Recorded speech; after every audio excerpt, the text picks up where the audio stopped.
Hello friends, তোমার সবাই কেমন আছো? চলে আসলাম আরও একটা মিনি ব্লগ নিয়ে। আজকে হচ্ছে রাখি পূর্ণিমা, তাই স্নান টান করে রেডি হয়ে নিলাম, যেহেতু ছোটো মামিদের বাড়িতে যাব। ছোটো মামিদের বাড়িতেই মানে রাখি পরাবে। আর ওখানে আর কি সবাই আছে, মানে টুলি, পুচু আর তানি। যাই হোক, ওখানে সব অ্যারেঞ্জমেন্ট করেছে ছোটো মামি নিজেই। তারপর যেই বাড়ি থেকে বেরোবো অমনি সরিয়ে গেছে বৃষ্টি। বৃষ্টির কোনো ঠিকানা নেই, কখন যে বৃষ্টি হয় কখন যে বৃষ্টি হয় না বোঝারই মুশকিল।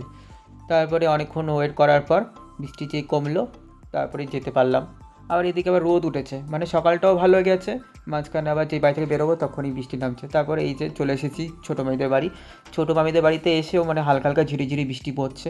আর এই ছোটো মামিদের বাড়ির সামনের এই ভিউটা খুব ভালো লাগে দেখতে, রজনীগন্ধার ক্ষেত। তারপর ঘরে ঢুকে দেখি মানে রাখি প্লেট সাজাতে ব্যস্ত তানি, আর এদিকে বাবু ঘুমোচ্ছে। আর এই যে উঠে গেছে, মানে আমি আসার আগ পর্যন্ত ঘুমিয়েছিল, তারপর আমি আসার পরই ও উঠে গেছে।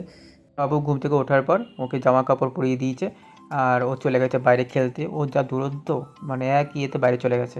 তারপর এদিকে সব রেডি করা হয়ে গেছে, এবার ফাইনালি রাখি পরাবে। প্রথমে দিয়েছে টুলি, তারপরে দিয়েছে তানি, তবে সব শেষে দিয়েছে পুচু।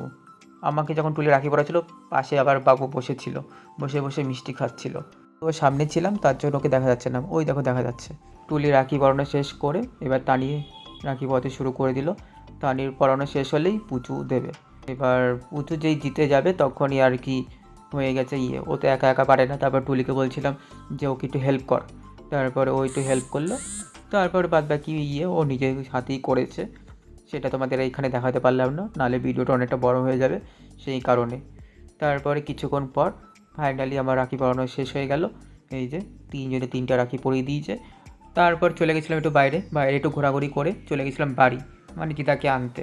দিদাকে যখন আনতে গিয়েছিলাম তখন টুলিরা ফোন করেছে, বলছে যে আমরা খেতে বসে বললাম, তুই কখন আসবি? আমি কি তোরা খেতে থাক, আমি আসি দিদাকে নিয়ে।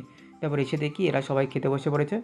খাওয়ার মাঝে এরা ভালোই মজা করছিল। তারপরে এদের খাওয়া দাওয়া শেষ করে আমরা বসে পড়লাম, দিদাকেও খেতে দিয়ে দিয়েছে। খাওয়া দাওয়া শেষ করে বাড়ি চলে এসেছিলাম, মানে একটু ঘোরাফেরা করার জন্য। আর এদিকে এই দুটো ভিডিও করবে। আর এদিকে আবার বাবু কি করছে দেখো, বাবু সেই ছোটো মেয়েদের সাইডে বালি রাখা ছিল, ওই বালি দিয়ে খেলবে। খেলবে বলতে কি, মানে বালু ছেটানো ছাড়া তার কোনো কাজ নেই, মানে নিজের মাথায় ছিটাচ্ছে, শরীরে ছিটাচ্ছে, আমার গাড়িতে পর্যন্ত ছিটিয়েছে। তারপরে এই দেখো একটু পরে আবার চিনি চলে এসেছে, চিনি মানে ওকে খেতে যাচ্ছে কিন্তু খেতে যাবে না, ও বালি নিয়ে খেলবে। তারপর চিনির খাওয়া দাওয়া হয়ে গেছে, এখন চলে যাব বাড়ি, মানে ওর জন্যই অপেক্ষা করছিলাম। তারপরে এদিকে আবার তানিকে আবার ওর দিদার জন্য খাবার দিয়ে দিয়েছে, মানে ও আমাদের দিকে যাবে। তারপর সবাই সবাই বাড়িতে চলে গেল, আমিও বাড়ি চলে আসলাম। এই যে চলে এসেছি বাড়ি।